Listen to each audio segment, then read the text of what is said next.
Hi, it's Mike with AskTractorMike.com. Well, I've got a viewer letter today that I'm going to answer, and I'm going to put in a caveat at the end. I don't like what they're doing. And every now and again I'll get a letter from somebody and I hear how they're using their tractor, and it scares me because it's dangerous. And we're going to get to that today, and please stay tuned to the end. If you're doing this, I don't recommend it, highly don't recommend it. I'll tell you why. Let's get to the letter first. It says, "Hey Mike, recently discovered your channel and enjoy all your video and education, especially on rotary cutting units. I often stand up while cutting our fields, which allows me to see better when covering our fields. The muffler exhaust hits me when doing this, and I'm looking for a solution. Our muffler sticks up directly in front of the driver. I'm not sure if an exhaust closing cap or extender that pushes it to one side would be any better. Any suggestions?" And this comes from Paul. Well, Paul, I'm going to come down on you just a little bit because I don't want to lose any viewers about standing up on a tractor, and we'll talk about that in a minute. But first off, my experience with exhaust, and I get where you're coming from. You're in the tractor seat. It's a non-cab tractor. It's, I think, a Massey 275, if I remember right. And the exhaust comes straight up, and that exhaust comes out and right back in your face, and you're breathing the fumes. And that gets unpleasant if you do it for long periods of time. Well, I grew up on an apple orchard, and the problem in an apple orchard with an exhaust that goes up is it tends to, if you're trying to get close to the tree, which we did often, it'll pull a limb back and then whop, it hits you right in the face. And so we never had exhaust that went up through the hood. We always had below exhaust that went under the tractor.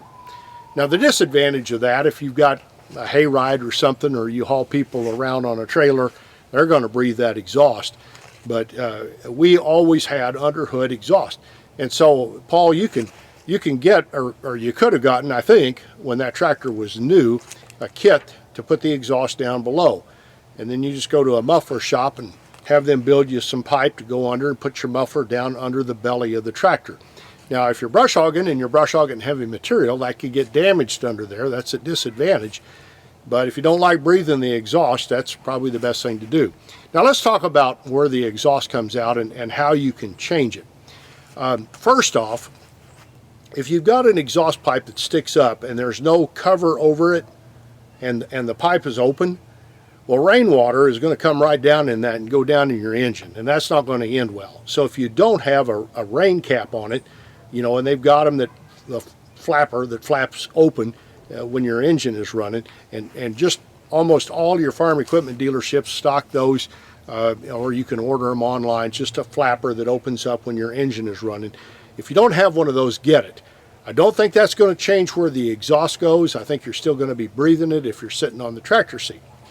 Now, the exhaust running off to the side, we'll get it off to the side. It'll probably make it a little bit better, but it's not going to cure the problem. Now, most tractors that are compact tractors have exhaust that isn't in the middle of the hood, because most of your compact tractors have hoods that raise up and down somehow. They've got to get that exhaust out of the way, and so a lot of them have exhaust that comes out under the hood somewhere out to the side. And my particular tractor's got the muffler out to the left side. I think it is left side. I'll have to go look, but and the pipe comes out there. Now, I still smell it when I start it up. You could still, you know, you're still breathing in some of that exhaust, those exhaust fumes, but I don't think it's as bad as if it were right up in front of me. And, you know, where the wind is determines that. But what it does do is it puts exhaust soot, for whatever reason, around my front rim. I've got one rim that's always black from that exhaust soot that comes out and accumulates on there, and I have to a quick shot of WD-40 and it comes right off, but I have to do that at least once a year to keep that front rim from being black. But on a lot of tractors that had exhaust that went up, they had a kit when the tractor was new that you might still be able to get that directed it down. And a lot of times it was just a short pipe with a curve in it. If the exhaust came out like this, it would curve down instead of up.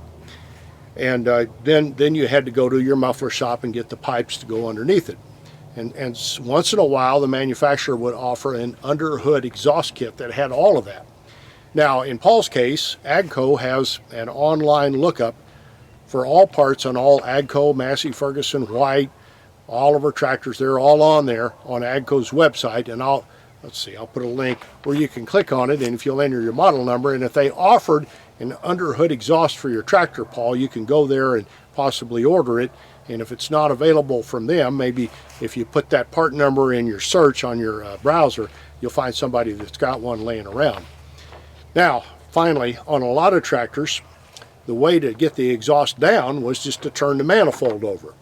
And on a lot of tractors, like if you had a 3 or a 4-cylinder engine, the manifolds were designed, exhaust manifolds, where they all came together, and they went up, and then you put the muffler on top of that. But if you want underhood exhaust, you just take the manifold loose, turn it over, put a new gasket on it, and then it headed down, and then again you had to get all of the muffler and all that stuff, all the pipes and everything to go underneath. But to answer your question, Paul, in my opinion, your best option is to go down with your exhaust and not up. And that's the only sure way to cure your problem. And the tractors I grew up with, that's the way they were set up. Now, guys, standing up on a tractor, you don't have a seat belt on, you're running a brush hog. If you're in an area like I'm at, where there's a lot of rocks, and you kick a rock out of that thing and hit yourself in the back of the head and knock yourself out, you're going off of the tractor into the ground, and then the tractor's going to run over you and cut you up into little bitty pieces. And that's not the way you want your family to find your body. Now that sounds terrible, but it happens. I had a letter from a viewer not too long ago. He was running a disc mower, and he kicked a rock out of that disc mower. He didn't have his seatbelt on, hit him in the head, knocked him out. He went off the opposite side of the tractor. The back tire ran over him, crippled him up pretty good, but he missed getting cut up by the disc mower. The tractor ran off into the woods with the running disc mower and finally hit a tree and shut itself off. But that's a possibility. So Paul, I'm begging you, and we've all done it. I've done it. Won't do it anymore because I know what can happen.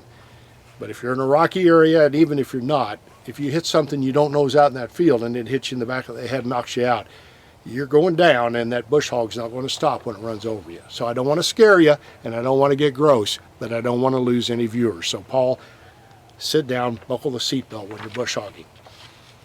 Please. Appreciate you watching my videos. I would be honored if you would subscribe to my YouTube channel, and you could do that by clicking the mic face icon, and make sure you check the bell so you get notified when I post future videos. Here's a link to my website and the Tractor Fun Store with cool things for sale for the tractor owner. It helps support my channel, and here's another couple of videos you might want to watch. Thanks for watching.